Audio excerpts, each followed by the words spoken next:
Les graines sont précieuses, et c'est maintenant le moment de les semer. C'est en fait janvier. Et je dis toujours de ne rien semer en janvier. Je ne sème rien en janvier, à moins que vous ne vouliez pas manger quoi que ce soit. C'est le vieux dicton. Semez en janvier et vous n'aurez rien à manger. Ce n'est généralement pas un bon mois, car il n'y a pas beaucoup de lumière, il n'y a pas beaucoup de chaleur, mais plus que tout, il s'agit de penser à l'avenir. Quelles seront les conditions une fois que vous aurez des petites plantes à planter, car c'est ce que nous faisons ici. Et il s'agit de faire pousser des plantes pour les transplanter principalement à l'extérieur ou sous abri. Comme derrière, moi ce sont des salades que nous avons cultivées ici tout l'hiver et que nous avons déjà cueillies 3 ou 4 fois, et nous continuons à cueillir des feuilles sur les mêmes plantes. Donc, c'est une culture sous abri, mais je parle principalement dans cette vidéo de semer des graines qui iront dans le jardin, et donc vous ne voulez pas les semer trop tôt car il ne fera pas assez chaud, ou assez clair même à l'extérieur, jusqu'à disons le début du printemps. Donc, ce que je veux faire, c'est vous fournir les connaissances qui vous aideront à réussir davantage vos semis. Et il y a de nombreux facteurs à prendre en compte, comme par où devrions-nous commencer? Dans quoi allez-vous semer les graines, le plateau ou le contenant réel? Il y a une sélection ici, des plateaux de semences et des plateaux de modules. Alors ce plateau de semences, pourquoi s'appelle-t-il ainsi? Il est utilisé pour semer beaucoup de petites graines, souvent. Ces plateaux se caractérisent par un drainage médiocre.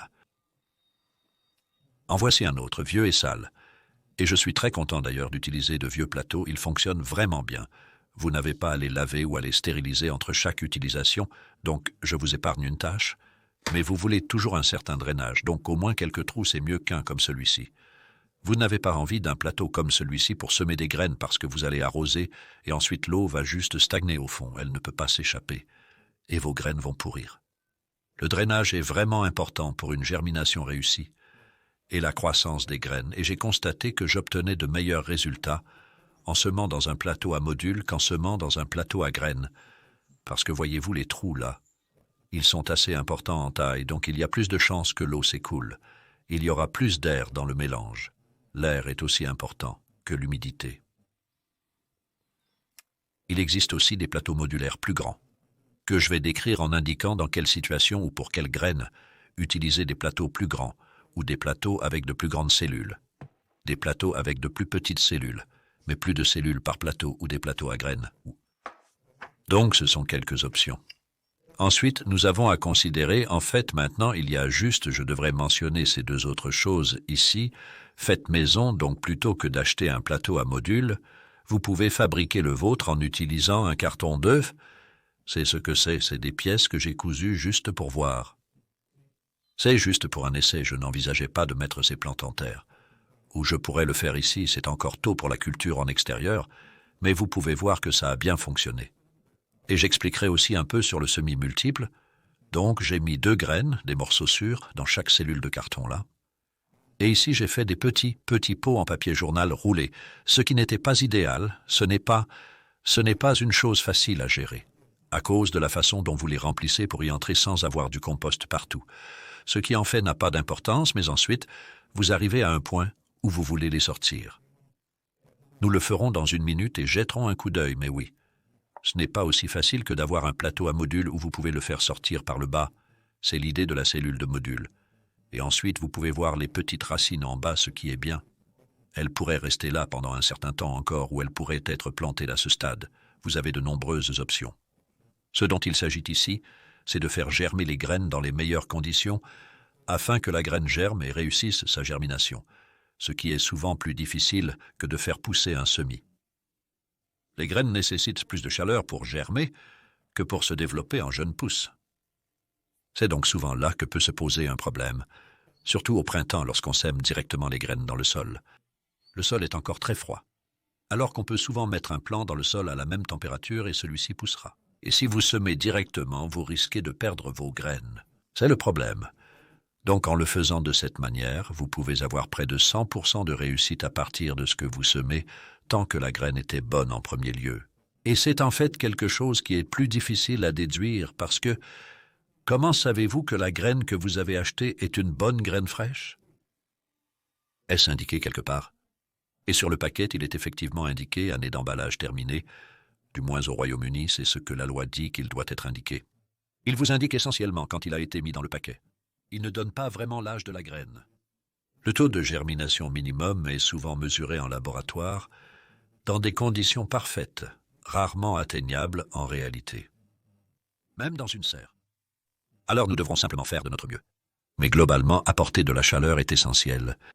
Et ceci jusqu'à maintenant était dans la maison sur le rebord de la fenêtre de ma véranda, où il ne fait pas super chaud, mais quand le soleil pointe, il fait chaud.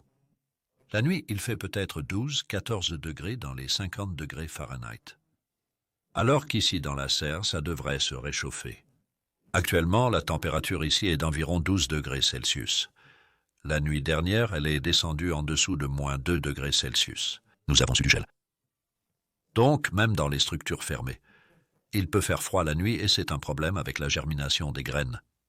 Les nuits froides arrêtent la germination parce que cette graine prend en compte ce fait. Donc, si c'est trop froid, je ne vais pas germer maintenant. Ces températures constantes jour-nuit doivent être à un niveau raisonnable.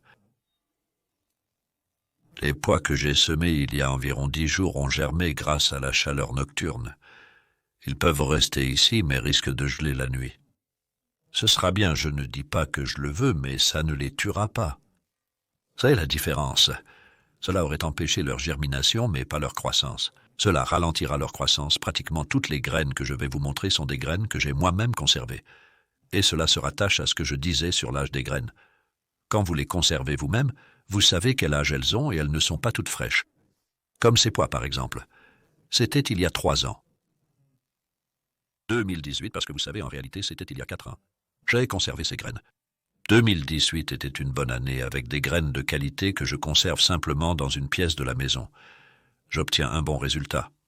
Mais normalement, il vaut la peine de semer de jeunes graines car pour tout le temps et les efforts de préparation du plateau, de remplissage du compost, d'entretien et d'arrosage, vous êtes confiant d'obtenir un résultat. Une graine fraîche donnera un bon résultat, comme ce que nous avons ici avec des semis légèrement allongés. C'est l'effet du bord de la fenêtre. Ils ont été semés simultanément. Donc c'est de la laitue, ce sont des pois. La laitue est une graine maison sûre d'il y a 2 ans en fait. Mais je dirais que pratiquement toutes les graines ont germé.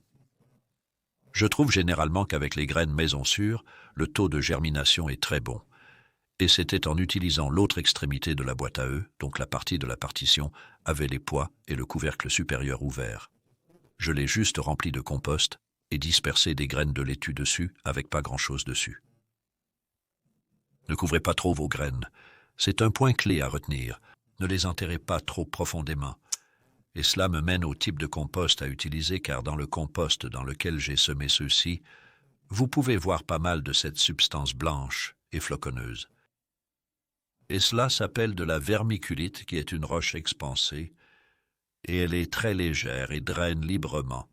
Et cela revient à la question du drainage. C'est ce dont les graines, en particulier les graines en germination et leurs petites racines minuscules, bénéficient vraiment, c'est d'avoir beaucoup d'air autour de ces petites racines. Elles ne veulent pas être complètement humides. Trop d'humidité est souvent ce qui tue les semis bien plus que trop peu.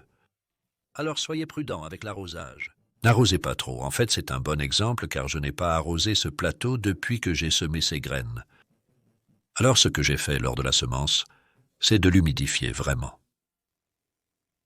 Vous savez, je l'ai arrosé à 100%, pas totalement dégoulinant grâce à la vermiculite, mais humide, puis j'ai dispersé des graines sur le dessus, un peu de vermiculite sur le dessus, et ça a été dans la véranda avec un peu de verre sur le dessus pendant la première semaine, et cela a gardé l'humidité à l'intérieur, puis les semis ont poussé et comme je le dis, pas d'eau dans les 10 jours qui suivent. En termes de compost, il y a tellement d'options, parfois je désespère, elles changent chaque année, et vous pouvez avoir des sacs de compost, de rempotage ou de semences comme on l'appelle, qui ont la même étiquette année après année, mais dont le contenu change. Donc, vous ne savez pas toujours ce que vous achetez, en fait, vous ne savez souvent pas ce que vous achetez, et c'est très déroutant. Je peux vous montrer ici 2 exemples physiques, et comment ils peuvent varier en termes de structure et de contenu. Voici un exemple fabriqué à partir d'un matériau appelé digestate, et je ne le recommande pas, mais je le signale simplement, car j'ai remarqué que le digestate devient très courant maintenant, Et c'est uniquement parce que les gens subventionnent beaucoup les producteurs pour fabriquer le méthane et le fermenter. Des matériaux végétaux comme le maïs et les tiges d'herbe produisent du méthane. La matière sèche restante, les solides, peut être vendue comme compost. Ce ne sont pas des ingrédients riches, et ce qu'ils ont, c'est une bonne structure, beaucoup de fibres dans cela, c'est bien. Mais comparé à un compost plus traditionnel qui contient plus de nutriments, si je peux vous montrer exactement le résultat de ce qui s'est passé avec celui-ci, c'est un que l'on m'a envoyé pour essayer, et donc il y a 5 semaines, nous avons semé des fèves. Et cette extrémité est le digestate comparé aux fèves semées, dans le compost que j'utilise normalement, qui vient du Yorkshire. Il s'appelle Moorland Gold. Je ne recommande pas nécessairement celui-ci non plus, en fait juste parce que c'est une petite entreprise, donc ne vous précipitez pas tous pour essayer, mais vous savez qu'il y a d'autres bons composts, comme Daleford.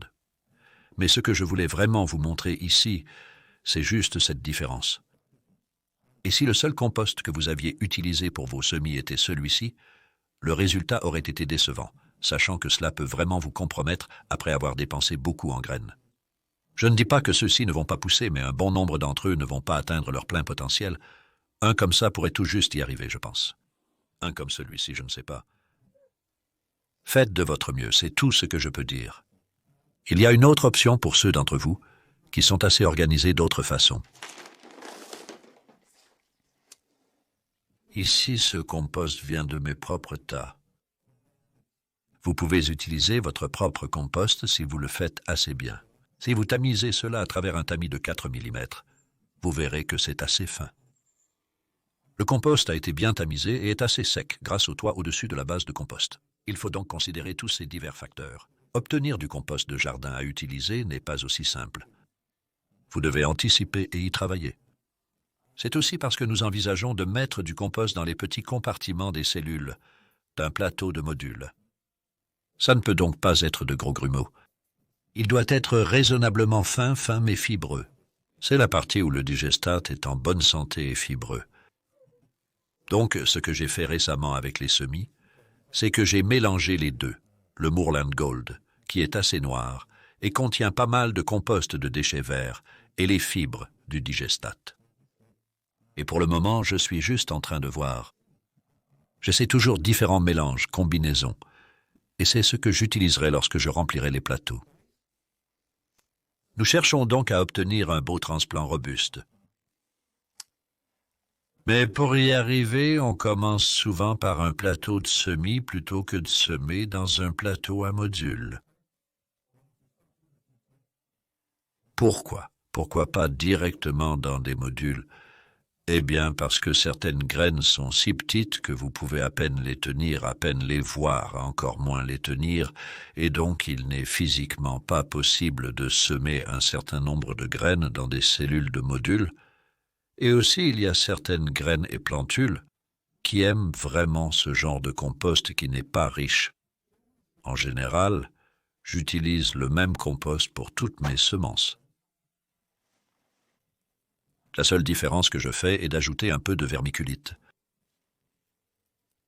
Particulièrement lorsque je sème dans des plateaux de semis où le drainage n'est pas si bon. Où il y a 2 légumes que je vais mentionner, en fait 3, particulièrement le basilic. Je trouve que le basilic n'aime vraiment pas avoir des racines humides, donc j'ajouterai toujours plus de vermiculite lorsque je sème du basilic et de la laitue dans une certaine mesure aussi. Les graines et les semis de laitue aiment la légèreté et pas trop dense et aqueux. Donc ce que je veux faire à ce stade est de saturer complètement ce plateau avec son compost, et ensuite, je peux semer des graines dessus, principalement dessus, car vous ne voulez pas qu'elles soient trop profondes à ce stade. Et si je vous montre quelques exemples, généralement j'essaye de ne pas trop arroser avant de manipuler les graines, parce que je ne veux pas mouiller les graines, c'est pourquoi j'hésite un peu ici. Mais pour les besoins de la vidéo, je fais tout ensemble. Mais ce sont en fait quelques vieilles graines. C'est pourquoi je les sacrifie un peu ici, parce que c'est du céleri rave. Et ce n'est pas la période de l'année pour semer du céleri rave.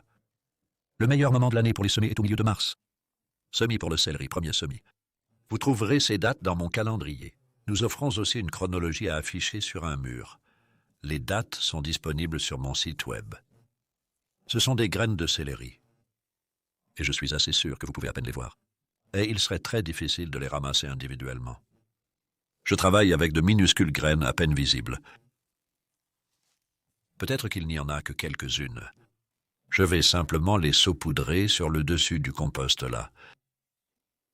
Et aussi minuscules qu'elles soient, il pourrait très bien y avoir 30 ou 40 qui sont tombées là, et c'est absolument bien, parce qu'elles peuvent ensuite germer, et elles peuvent ensuite être éclaircies. Et éclaircir, c'est là où vous avez besoin d'un petit outil. J'ai un bout de plastique qui pourrait être un éclaircissement spécial, je pense. Vous pourriez utiliser un crayon comme je l'ai fait pendant de nombreuses années. Ensuite, faites levier pour sortir les petites pousses en les tenant par la feuille avec un peu de racine. Je vais faire semblant de le faire. Vous allez percer une cellule de module et l'enfoncer. Donc, si je parle d'éclaircissement, c'est ce que je veux dire. Cela signifie simplement déplacer une plantule d'un plateau de semences à une cellule de module. Donc, il a son propre petit espace de compost pour grandir. Mais c'est une très bonne façon de commencer à semer certaines graines, ainsi que les graines de laitue. Après les avoir semées dans un plateau comme ça, je ne vais pas les couvrir tout de suite, mais je le ferai plus tard. Et cela, l'eau sur eux les aide à s'installer, à s'assurer qu'ils sont en contact avec le compost humide. Ensuite, j'ai besoin d'un peu de verre, qui est ici quelque part, mais je ne le vois plus. Il a disparu. En gros, je mettrai un peu de verre dessus, ou vous pourriez simplement poser un sac en polyéthylène dessus pour retenir l'humidité. Et ensuite, je mettrai ceci dans la maison pour germer. Je fais ça souvent lors des semis de fin d'hiver, début de printemps. Ils sont, pendant la première semaine, littéralement à l'intérieur, à cause des températures nocturnes beaucoup plus élevées. Nous avons donc l'étape suivante qui est, disons, le remplissage d'un plateau de modules. Celui-ci me plaît. C'est en fait celui que j'ai conçu moi-même. Et c'est pourquoi je l'aime, parce que c'était essentiellement, c'est plus de 38 ans de propagation. Je n'ai jamais vraiment trouvé un plateau qui correspondait exactement à toutes les spécifications que je voulais. Selon mes recherches, c'est très efficace. C'est vraiment solide, du polypropylène. Je crains que ce ne soit du plastique, mais c'est un objet unique. Ça va durer éternellement, tu sais. Tu peux marcher dessus, ils sont très solides. Et puis il y a un trou de taille décente en bas, donc ils sont bien drainés, et cela signifie aussi que vous pouvez sortir les modules. Et ce n'est pas trop grand. Il a un fond qui se rétrécit. Je préfère la forme de celui-ci à l'autre. Remarquez-vous à quel point le volume de celui-ci est plus petit que celui-là.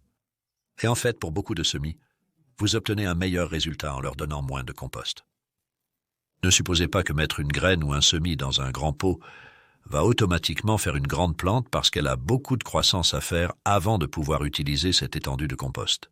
Et souvent, cela devient trop humide à ce stade. Il est si facile de trop arroser toujours dans des contenants à espace fermé. Donc, avec celui-ci, il est très peu probable que vous allez saturer ses racines avec de l'eau. Cela signifie que vous avez besoin de moins de compost. Une de ces plateaux ne nécessite que 2 litres de compost pour le remplir. C'est moins d'un demi-gallon. Hier, j'ai fait celui-ci avec des petits trous dedans. Vous pouvez constater que le dessus est bien sec. Je ne l'ai pas encore arrosé. Et ce sont des trous pour semer. Donc c'est prêt à l'emploi, prêt à semer. Celui-ci, je vais juste le mentionner. Pourquoi ai-je ça ici? C'est pour les graines plus grosses. Celui-ci sert pour la plupart des légumes. Celui-ci, je l'utiliserai pour les grosses graines, comme je pense que j'en ai quelques-unes ici quelque part. Je ne sais pas si je vais les trouver. Les haricots rouges, par exemple. Ce sont quelques-uns que j'ai conservés à la maison. Ils sont tellement gros que vous pourriez probablement le faire à l'intérieur, mais avec quelques difficultés. Et des fèves ou des fèves de fava. Alors que ceux-ci, les plateaux légèrement plus petits, ils peuvent fonctionner pour les pois et le maïs doux et les haricots verts, des graines de taille moyenne, ainsi que des graines plus petites, comme ici par exemple. Voici quelques graines d'oignons que j'ai gardées chez moi et j'en suis assez satisfait. Les graines conservées à la maison contiennent souvent de petites imperfections et débris. En réalité, peu importe, je ne les vends pas. tant qu'il n'y en a pas tellement qu'ils vont gêner la semence. Je vais faire du multisemis, qui consiste à laisser tomber plusieurs graines ensemble, jusqu'à 6 graines d'oignon. En général, je n'ai pas le temps de les compter individuellement, mais je mets une pincée, ce qui, d'après mon expérience, équivaut à 6. C'est fait. Et que faites-vous des graines qui vous restent en main? Si vous en avez peu, remettez-les dans le paquet de graines, mais ce n'est pas idéal car elles ont déjà absorbé de l'humidité. Savez-vous, je vais en fait jeter celles-ci. Je ne serais normalement pas aussi négligent que ça, mais c'est pour souligner ce point et les garder au sec aide vraiment. C'est sûrement le facteur le plus crucial pour préserver vos graines. Qu'est-ce qui suit? Nous avons ici de la coriandre. C'est aussi de la coriandre conservée à la maison. C'est un excellent exemple de semis multiples. Ce sont des graines assez grandes pour être facilement manipulées. Et je vais en mettre 3. Pourquoi semer plusieurs graines ensemble? Le compost prend moins de place et vous en avez besoin de moins pour la même quantité de plantes. Vous cultivez automatiquement plus dans un espace donné. Et vous bénéficiez de l'avantage de la proximité. Oh, j'ai doublé les quantités là. Donc les semis germent avec leurs compagnons et ils vont aller dans le sol avec leurs compagnons.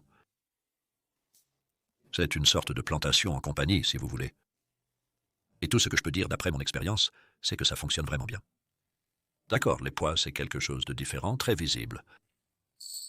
Maintenant, comme ceux-ci sont plus grands, combien devrais-je semer? Je mettrai souvent 2 graines dans ces petites cellules. Donc, vous les mettez littéralement sur le dessus, avec la culture associée. Vous pouvez les mettre séparément, ou ils pourraient finir ensemble au milieu, vous savez, en termes de l'endroit où ils finissent réellement. C'est entièrement à vous de décider, mais cela n'affectera pas leur croissance car je sais qu'on me demande parfois, vous savez. Doivent-ils être espacés et lorsque vous faites du compost, ne les enfoncez-vous pas simplement en gros? Des fèves larges, d'accord, essayons dans les très petites cellules ici. Il y a aussi une question sur le semis de grosses graines. On me demande souvent s'ils doivent être pointus, et vers le bas, c'est en fait l'endroit où la racine va sortir, peu importe qu'ils doivent être de cette façon. Cela fonctionne très bien avec toutes ces graines plates pour les mettre à plat. C'est plus rapide et facile, sans se soucier d'où les racines vont sortir. D'accord, qu'est-ce qu'on a ici? Je ne vais pas semer ça maintenant. C'est complètement hors saison. Juste pour souligner ce point également. Des haricots verts. Ce sont des graines de haricots verts semées à la maison. Je ne les sème pas avant la mi-avril. Désolé, même fin avril. Fin avril pour les toutes premières plantations. Ici, du gel peut survenir jusqu'à la mi-mai. Les haricots verts sont des plantes qui apprécient la chaleur. Évitez de semer trop tôt les haricots grimpants. Des tomates. J'ai des tomates ici. Ouais, du vin rouge de brandy. Donc je dirais que les tomates sont un bon exemple où vous pourriez les semer. Voyez, ce sont des graines de tomates de taille décente comme ça. On pourrait commencer par 1 ou 2 puis réduire à 1 seule. Ou vous pouvez les semer en caissettes et les éclaircir par la suite. Ils se manipulent bien. Je veux dire, vous pouvez éclaircir n'importe quoi. Les seules graines que vous ne voudriez pas éclaircir et qui sont difficiles à élever en tant que plant sont les carottes et les panais à cause de leurs longues racines pivotantes et elles ont tendance à se casser lorsque vous les transplantez. Tout le reste que vous voyez ici est totalement transplantable.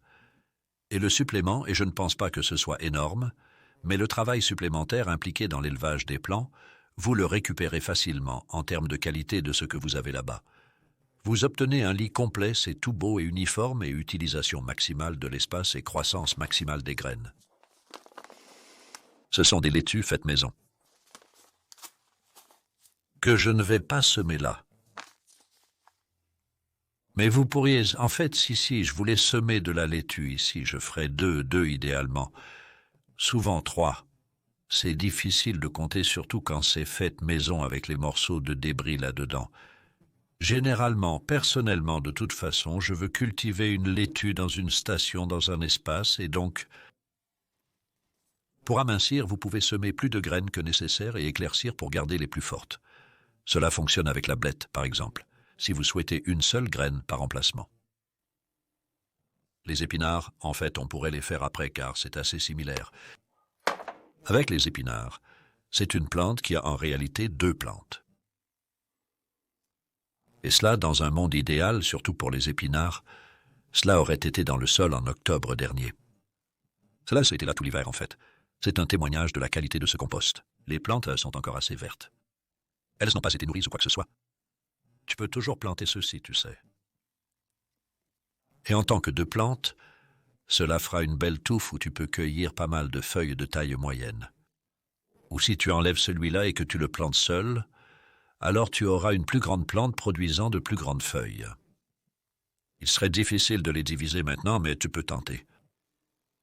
Mais je cultive souvent des épinards par deux parce que je ne veux pas d'énormes feuilles, mais beaucoup de feuilles moyennes, c'est bien. Donc une partie de la chose avec le semis multiple, c'est d'être clair sur ce que tu veux de tes plantes. Ce n'est pas comme dire c'est la règle que tu dois suivre, et tu peux essayer plusieurs choses. Et voici un bon exemple avec les épinards, en fait. Pourquoi c'est un peu intéressant quand tu obtiens ces touffes. C'est une graine de maison sûre que nous voyons se développer sur les tiges de la plante, différente d'une graine classique. C'est une sorte de petit amas et cela le rend un peu difficile, donc avec précision si tu veux un certain nombre parce que tu mets souvent en tas. Et je vise 3 graines dans une cellule qui à son tour vise 2 plantes, je vais éclaircir, enlever la plus faible, donc c'est ainsi qu'elle fonctionnerait, et j'en suis maintenant à la fin. Alors voyons ce que j'ai d'autre ici. J'ai mentionné le radis. Le radis est une si bonne graine à semer à cette époque de l'année, et ce sera mon dernier semis de cette vidéo, et c'est une belle façon de terminer. Parce que c'est le premier que tu veux faire. Et je recommande à partir de la mi-février. Et quand tu cultives du radis à cette époque de l'année, il est beaucoup moins piquant. Il est doux et juteux. Et cette variété rudis, tu peux la laisser grandir assez gros, et elle ne devient pas ligneuse ou creuse. C'est donc un légume très polyvalent à manipuler. Avec un semis multiple comme celui-ci, je mets 5 ou 6 graines, en visant 4 plantes en touffe. Donc elles poussent toutes ensemble. Dès que tu en as une qui est de la taille que tu aimes, tu peux la sortir doucement et les autres continuent à pousser. Donc à partir d'un seul semis, surtout tôt dans l'année comme ça, tu peux obtenir pas mal de récoltes.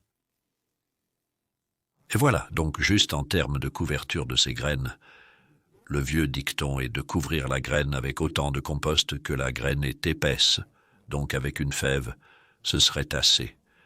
C'est un inconvénient de faire beaucoup de graines différentes ensemble, comme je l'ai fait là. Ce qui peut fonctionner, c'est généralement plus facile, et aussi parce que vous allez tout planter en même temps pour avoir vos mêmes graines ensemble.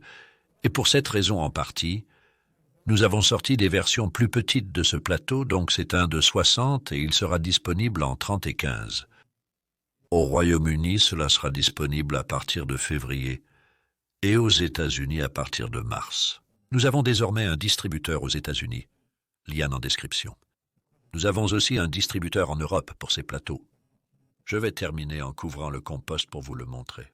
Donc je prends en fait du nouveau compost à ce stade et je le saupoudre simplement par-dessus, plus ou moins comme je le juge en fonction de la taille de la graine et de l'endroit où c'était de la laitue. Je ne vais pas vraiment mettre de nouveau compost, je vais juste faire basculer le compost existant dessus avec des fèves. Je vais en mettre autant que je peux, je ne les sèmerai normalement pas dans cela, mais c'est juste pour vous donner des idées. Vous savez comment ça fonctionne ?